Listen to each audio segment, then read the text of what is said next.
Hello Proponomics people, and welcome to day 24, Christmas Eve of the 2023 Advent Calendar for Proponomics. So what are we talking about today?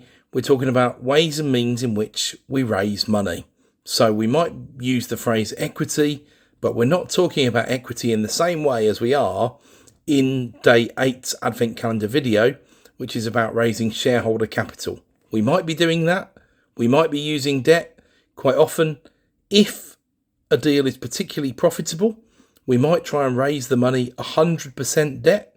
So we might use a senior debt lender for 75% of that. We might use an investor loan for 25% of that. But also, we might be doing a joint venture where someone's putting some money in, some equity money in. They're willing to leave the money in for a number of years, let's say. They're going to provide you with the capital. You're going to do the legwork, and you're going to provide them with an equity return on that money. And that's a bit of a classic JV. So the point of this video is, how do you raise that money? So sounds easy, not necessarily. I see lots of poor advice around this sort of stuff.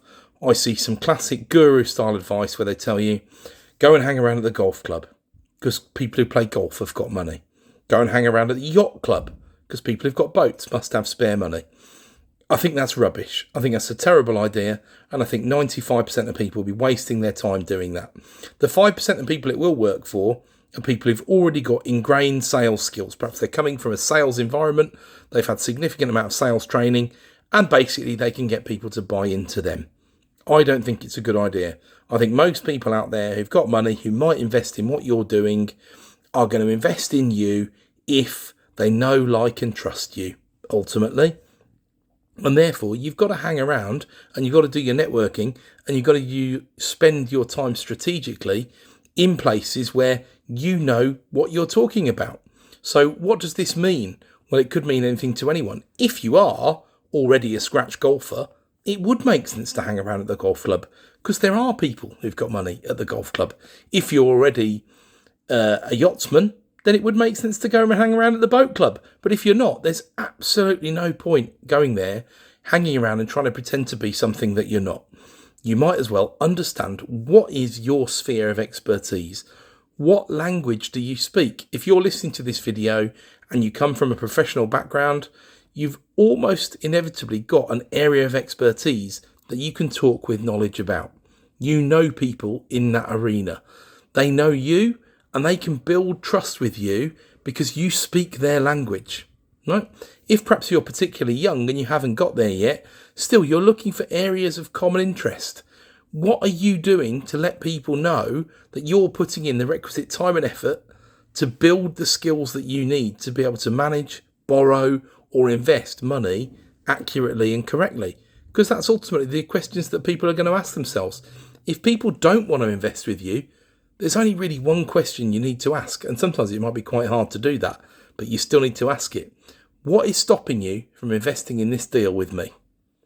If you can answer that question, you might well be able to unlock the keys as to why that particular investor, or perhaps lots of investors who don't bother to answer the question, won't invest their money in a deal with you. So let's build the picture. First of all, you need to be speaking with people who you know have got money or know people who have got money. What's the best way to get into one of these soft conversations in the first place? You're not asking someone directly for money. You're saying to them, do you know anyone who might be interested in a deal that I've got where I can return them X% within a year or X% of the profit in a property deal? Do you know anyone? That's the best way to go about it, because with the very enthusiastic people, they're going to jump forward and say, well, what about me? You know me. We could work together. If you can get a return like that, I'm interested. Well, that's great. Some people will also have someone in mind. They can think, well, actually, I could refer you to my cousin, my uncle, my brother, my whoever else who might be able to fund your deal for you. And you might be able to suggest to them perhaps they get a percentage, an introducer's commission or something like that for raising some money. That can also be very helpful. But either way, they're getting your brand, your name, and your proposition out there for you. You are able to leverage them. So that's what you've got to look at.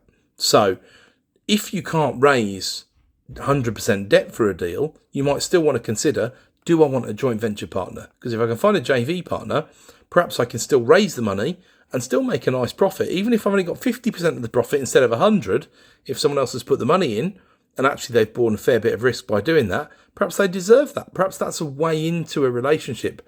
Rather than thinking about one deal as the be-all and end-all, perhaps you should be thinking about, actually, how can we go forward from this deal into a future partnership?